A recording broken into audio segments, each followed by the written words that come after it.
Hi. Two more golden tickets found. That evening, Mr. Bucket's newspaper announced the finding of not only the third golden ticket, but the fourth as well. Two golden tickets found today screened the headlines, only one more left. All right, said Grandpa Joe when the whole family was gathered in the old people's room after supper. Let's hear who found them. The third ticket, read Mr. Bucket, holding the newspaper very close to his face because his eyes were bad and he couldn't afford glasses. The third ticket was found by Miss Violet Beauregard.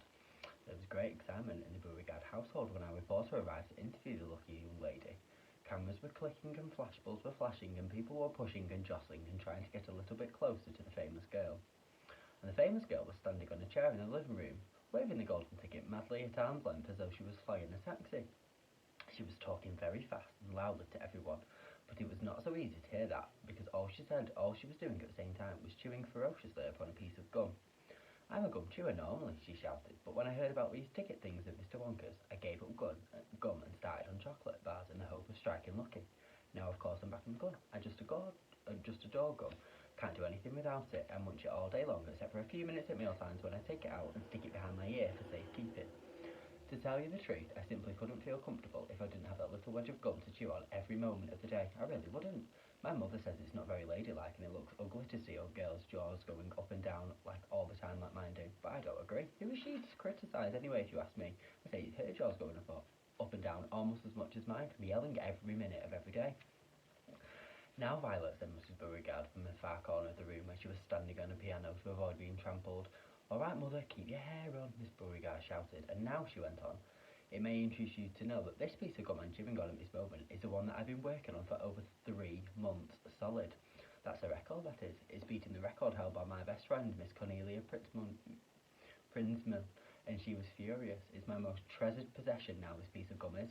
At night time, I just stick it on the end of the bedpost, and it's as good as ever in the mornings. A bit hard at first, but it soon softens up again after I've given it a few chews. Before I start chewing for the world record, I used to change my piece of gum once a day. I used to do it in our lift on the way home from school. Why the lift? Because I like sticking the gooey bit that I'd just finished on the control buttons, and then the next person who came along and pressed the buttons got my old gum on the end of his or her finger. And what a racket they kick up, some of them. You get the best results when women have got expensive gloves on their fingers.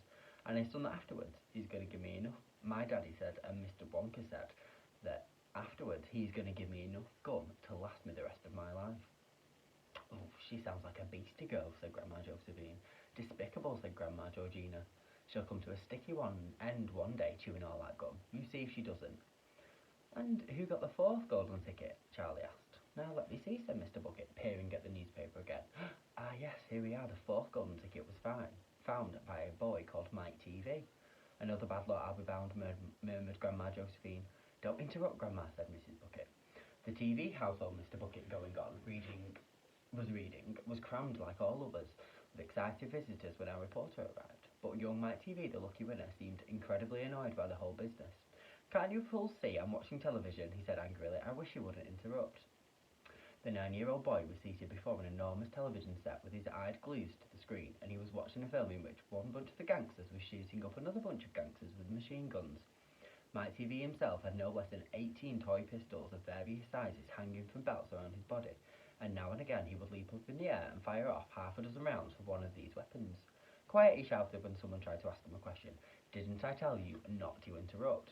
This show's an absolute whiz-banger. It's terrific. I watch it every day, and I watch all of them every day, even the rotten ones where there's no shooting.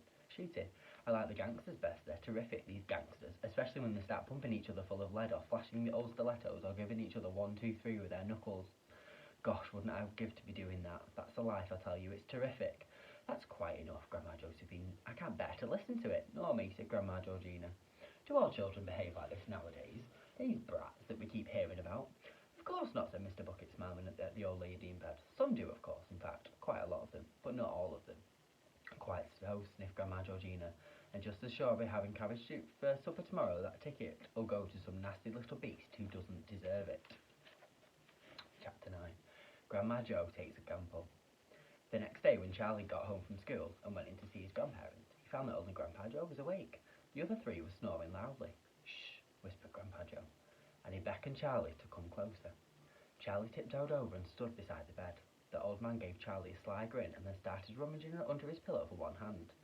When the hand came out again, there was an ancient leather purse clutched in the fingers. Under the cover of the bedclothes, the man opened the purse and tipped it upside down. Out fell a silver sixpence. "It's my secret hoard," he whispered.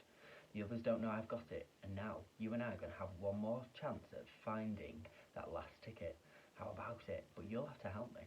"Are you sure you want to spend your money on that, Grandpa?" Charlie whispered. "I'm sure I am," spluttered the old man excitedly. "Don't stand there arguing. I'm as keen as you to find that ticket.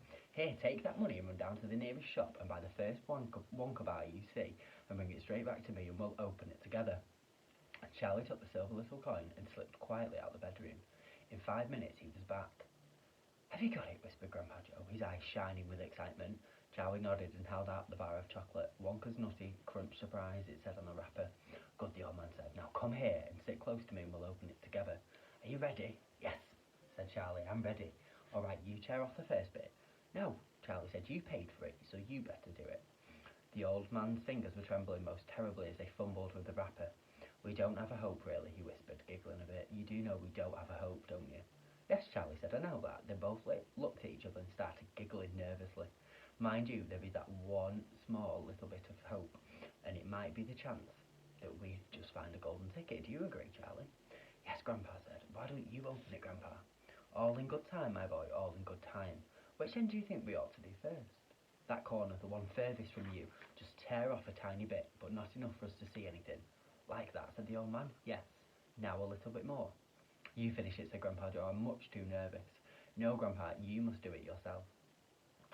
"Fine, very well then," he said, and tore off the wrapper. They both stared at what lay underneath. It was a bar of chocolate. Nothing more. All at once they both saw the funny side of the whole thing, and they burst into peals of laughter. "What on earth's going on?" cried Grandma Josephine, waking up suddenly. "Nothing," said Grandpa Joe. "You go back to sleep."